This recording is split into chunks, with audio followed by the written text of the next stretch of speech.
Hi, and welcome to Tennis Volley Talk with Brian Danielson, episode 48. Can't believe I've been doing it, but almost a year, and I have really enjoyed doing it, over this last year. Now, one thing I did want to cover today, and I will be getting to some phone interviews later for everyone. If you do like that kind of stuff, also. I do like doing that kind of stuff, and I've come across and I've done some good phone interviews with some tennis people, which has been really fun to do. But also, what I want to do today is just to kind of cover with the tournaments leading up to the Australian Open, starting in the first part of January, is actually wanting to kind of cover what just happened in London just this last weekend. And what it was 8 guys that came together, and they ended up playing the UTS Ultimate Tennis Showdown. And they've held it like three different. This was the fourth place that they held it through the year, and London was the year-in final for the Ultimate Tennis Showdown for that, and they had the likes of their 4 playing with that, and they kind of come up with little nicknames of the tennis players. They had Andrey Rubleb. He's from Moscow, Russia.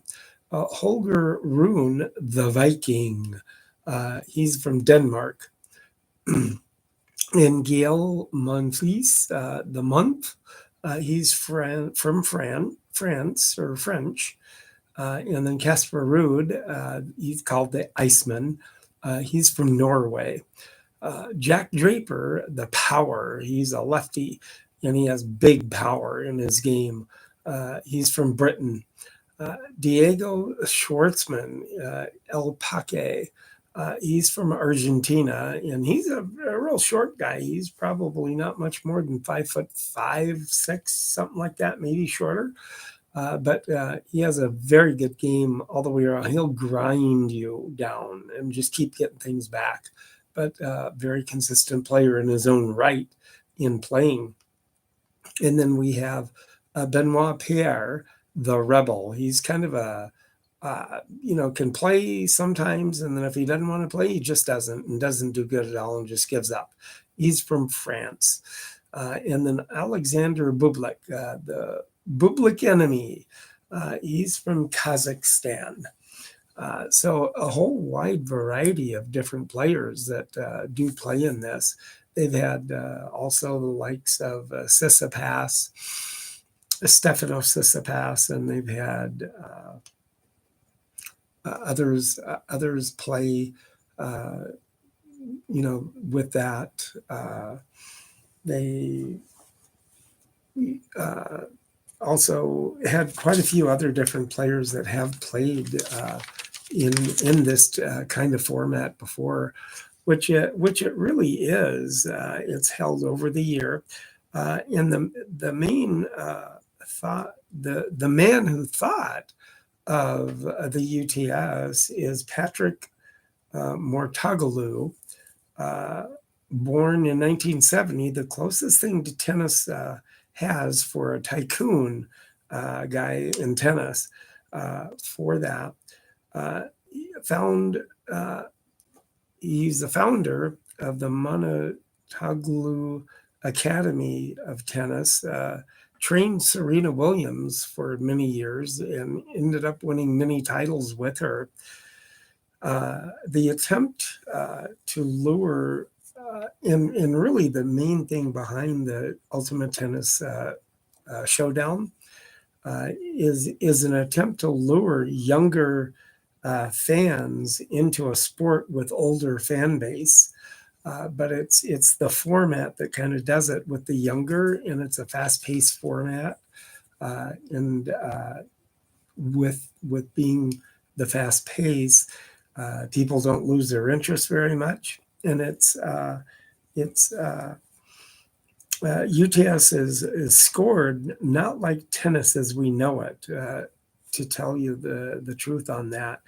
But it is a different scoring system, and it's a very good, it goes by four quarters. And the quarters are about 10 minutes long each. And then it's whoever wins the most points after each quarter. So I do hope that you YouTubers out there are liking what I talk about. I do hope that you subscribe, like, comment, and please make a comment of what you like about it. And also in that respect, subscribe also. And then with the racket of the day that will be coming up here that I'll be showing you, for you podcasters out there, if you do want to take a look at what I'm talking about on the podcast, you can certainly go to my YouTube channel, Tennis and Volley Talk, take a look at it that way. But anyway, with that, back to 4 10-minute quarters, and whoever is ahead at the end of those 4 quarters, they win that quarter. And then you go to the next quarter. Now, the format also is kind of like almost kind of like a World Team Tennis kind of thing, because the audience can participate. They can be rowdy. The players can kind of do. They have interviews in between the quarters that somebody does interviews with them and talks about what their strategy might be in playing and stuff of that nature with that, and which is kind of you get to kind of know the player themselves that way, which is really kind of nice to know some of these players out there and what their personality is like. And all of them seem to really like playing it too. And now, also with that too, the server gets his 2 serves, his first and second serve, and from the do side, and then the first and second serve from the ad side. And then it switches over to the other side, and then the other player gets his 2 serves that way, and then you go back and forth.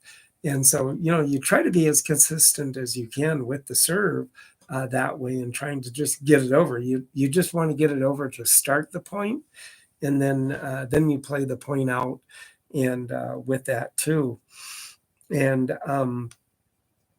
then with that too, they play the players can also play a card per se that might be advantage for them. So with that, it could be like the next serve wins 3 points, or no, the next point wins 3 points. So if they're down by a few points, then they go up. If they win that point, the next point wins 3 points. So with that, the person who ended up winning the Ultimate Tennis Showdown this year in London was Jack the Power Draper. Won this year-end event and pocketed more earnings than he made on the tour this year too.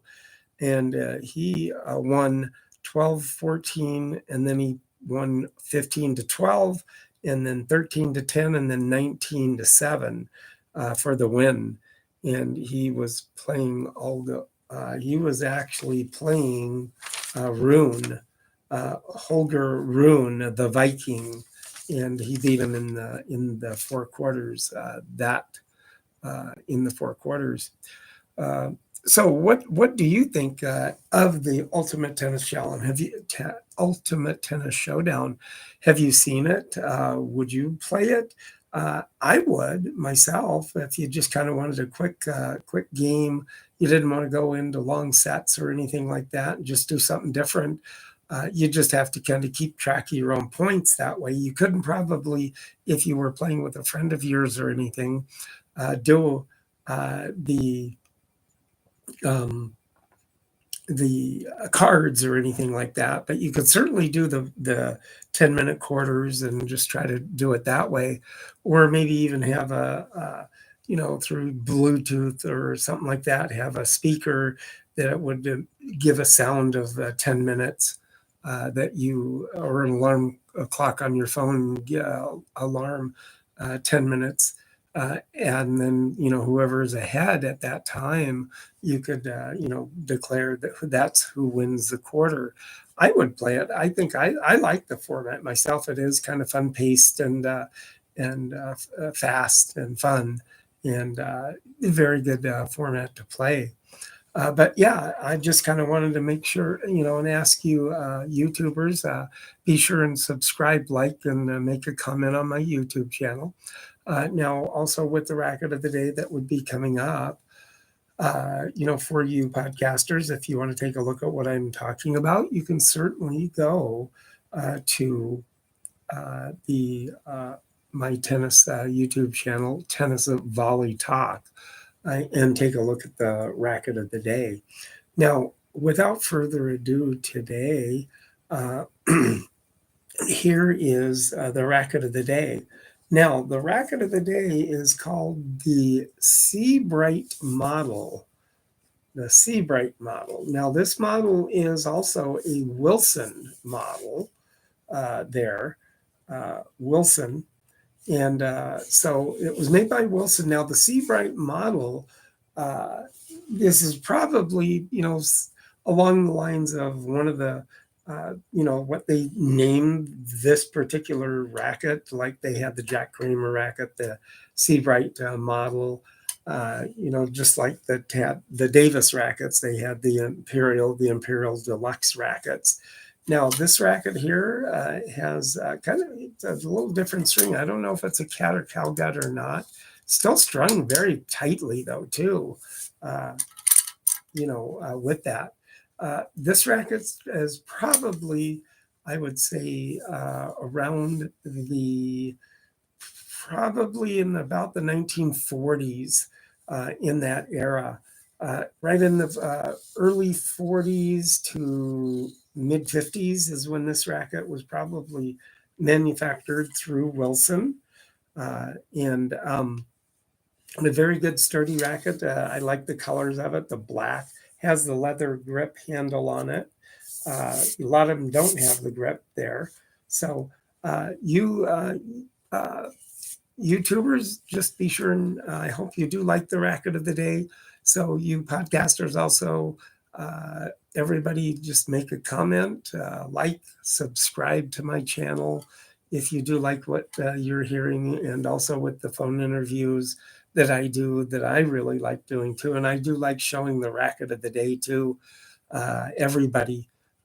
So there again, you YouTubers, if you want to subscribe and like and make a comment on my YouTube channel, feel free to do so. And also with that too, you podcasters out there, if you want to take a look at the racket that I'm showing today, the Wilson Seabright racket, Seabright. So yeah, like I said, probably in the early 40s or to the mid 50s racket is what this is.